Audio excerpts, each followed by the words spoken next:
Hello friends, welcome back to Arunkali garden. இன்றைக்கி நம்ம இந்த வீடியோவில் எதை பற்றி பார்க்க போனால், நம்ம மாடி தோட்டத்தில் வந்து பூக்களும் அதுக்கப்புறமா வந்து பச்சை மிளகாய் வந்து ஹார்வெஸ்ட் பண்ண போகிறோம். அதுதான் அந்த வீடியோவில் இருக்குது.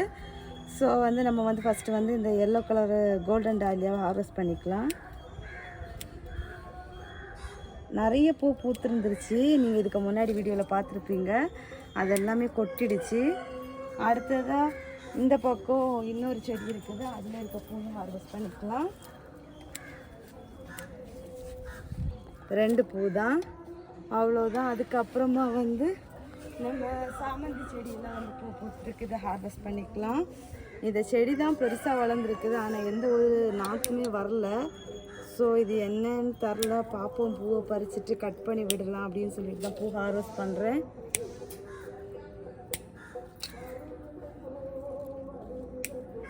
இன்னைக்கு எல்லோ கலரில் நமக்கு நிறைய பூ கிடச்சிருக்குது. அடுத்ததாக கொஞ்சம் ரோஸ் எல்லாம் இருக்குது, அதையும் ஹார்வெஸ்ட் பண்ணிக்கலாம். டேசி பாருங்க, சூப்பராக அழகாக பூ பூத்துருக்குது, பொக்கே மாதிரி. அப்புறமா இந்த பக்கம் ஒயிட் கலரு, அது பிங்க், இங்கே ஒயிட்டு, அப்புறமா இங்கே லாவெண்டரு. செம்மையாக மாடி தோட்டத்தை அப்படியே அழகுபடுத்திட்டு இருக்காங்க. அப்புறமா நம்ம காஷ்மீர் ரோஸு இப்போ தான் நம்ம ஹார்வெஸ்ட் பண்ணணும்.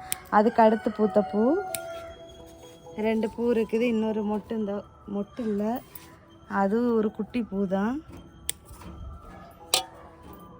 அடுத்தது நம்ம பன்னீர் ரோஸு,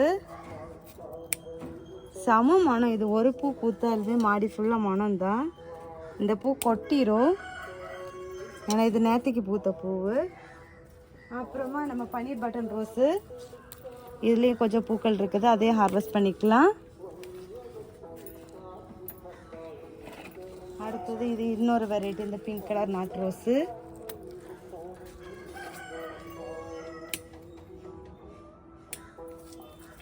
இதுவும் இப்போ நமக்கு ரெகுலராக நிறைய பூ தர ஸ்டார்ட் பண்ணியிருக்காங்க.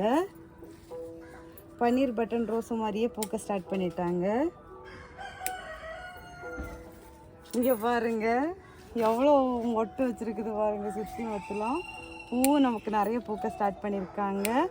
நான் இன்னும் இனி இந்த ரோஸ் தான் நிறைய பாட்டில் வைக்கலான்னு பிளான் பண்ணிகிட்ருக்கேன். அப்போ நம்ம மாடி தோட்டத்தில் எப்பவும் நிறைய பூ பறிக்க கிடைக்கும். ஏன்னா நாட்டு வெரைட்டி தான் நமக்கு வந்து ரொம்ப நல்லா வர்றாங்க. வேறு எல்லாம் அந்த அளவுக்கு எனக்கு ரிசல்ட்டாக தெரியலை. ஸோ அதனால் இதுக்கே நம்ம வந்து பெஸ்ட்டாக ப்ரிஃபரன்ஸ் கொடுக்கலாம் அப்படின்னு நினைக்கிறேன். அதுக்கப்புறமா அந்த பக்கம் முல்லைப்பூ பூத்துருக்குது, அதையும் ஹார்வெஸ்ட் பண்ணிக்கலாம்.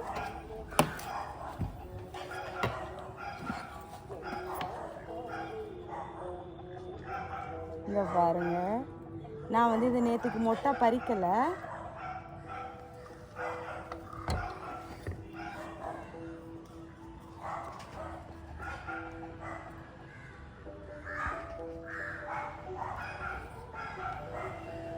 இங்கே பாருங்க எவ்வளோ பூத்துருக்குன்னு சொல்லிட்டு.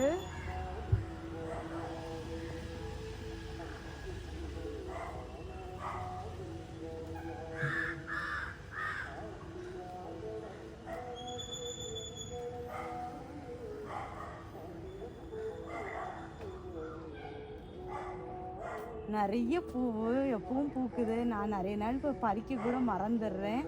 ஆனால் பறிக்க மறந்தாலும் இந்த பூ அவ்வளோ பூத்து, இது வந்து ஸ்ட்ரைட்டாக ரோட்டில் தான் தொழிஞ்சு விழுகும்.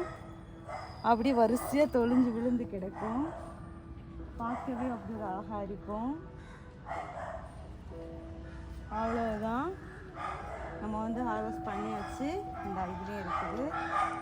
நான் நாளைக்குள்ளே மட்டும் எதுவுமே ஹார்வெஸ்ட் பண்ணலை, இன்னைக்குள்ள மட்டும் தான் ஹார்வெஸ்ட் பண்ணியிருக்கிறேன். இங்கே பாருங்க, நம்ம இதில் பூத்த பூவெல்லாம் தொழிஞ்சு இந்த ஓலையில் போய் விழுந்து கிடக்குது.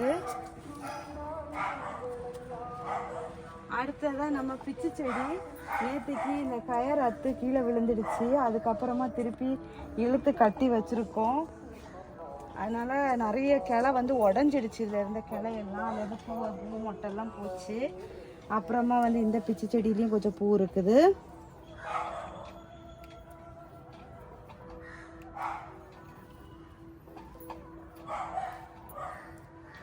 நான் பறிக்கிறதுக்கு தூக்கும் போதே எல்லாம் கீழே விழுந்துடுச்சு.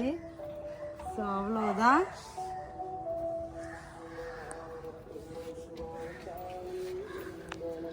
நம்ம மாடி தோட்டத்தில் இந்திய பூக்கள் அறுவடை இவ்வளோதான். ஸோ இவ்வளோ பூக்கள் தான். நம்ம மிளகா வந்து அடுத்த வீடியோவில் ஹார்வெஸ்ட் பண்ணிக்கலாம். ஸோ இந்த வீடியோ எப்படி இருந்துச்சு அப்படிங்கிறத கமெண்ட் பாக்ஸில் மறக்காமல் கமெண்ட் பண்ணுங்கள். ஸோ ஃப்ரெண்ட்ஸ் எல்லாரும் வீடியோவை லைக் பண்ணுங்கள், ஷேர் பண்ணுங்கள், கமெண்ட் பண்ணுங்கள், சப்ஸ்கிரைப் பண்ணுங்கள். நெக்ஸ்ட் ஒரு இன்ட்ரெஸ்டிங்கான வீடியோவில் மீட் பண்ணலாம். அது வரைக்கும் பை. Happy gardening. உங்கள் வீட்டு தோட்டத்தில் இந்த மாதிரி பூச்செடிகள் வச்சு நிறைய பூக்கள் பறிங்க. ஹாப்பியாக இருக்கும். Tata by.